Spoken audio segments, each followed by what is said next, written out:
You've often heard me talk about the bounty that I get from these Madagascar beans. So we're going to have a bit of a look at that and what I do with them. G'day folks, Andy here from McDowall Manor.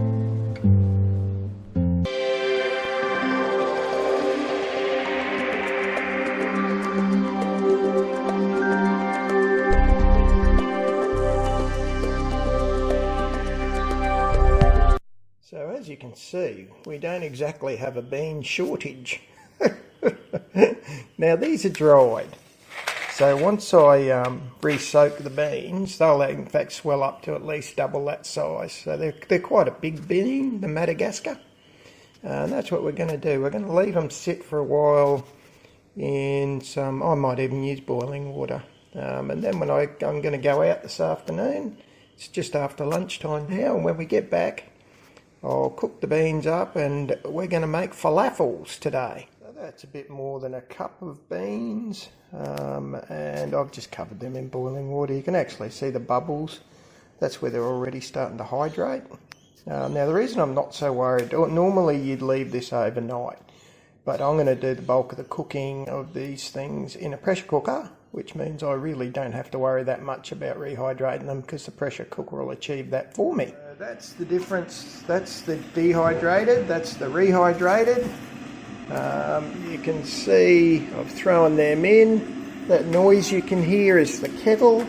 I'm just making up 2 cups of chicken stock, and I'm going to use that to boil these in. I'll pressure cooker that on high for 20 minutes.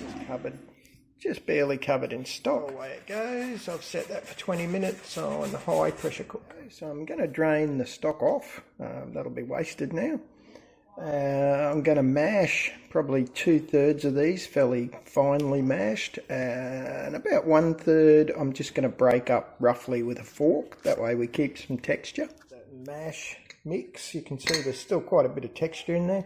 I'm just going to duck out and grab a shallot from the aquaponics. So there's our shallot in the mix. I'm about to add an egg.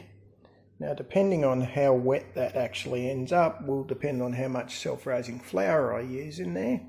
I'll show you a look at the consistency you're looking for. So you need it not so wet that it'll hold together when you fry it.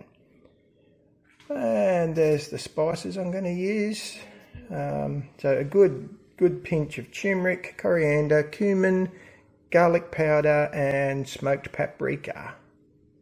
You can use whatever spices you like, folks. I really haven't mixed that yet, but you can see I haven't been I haven't spared the spices.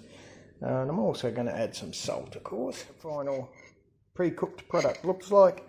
It's fairly stiff, so it is reasonably difficult to stir.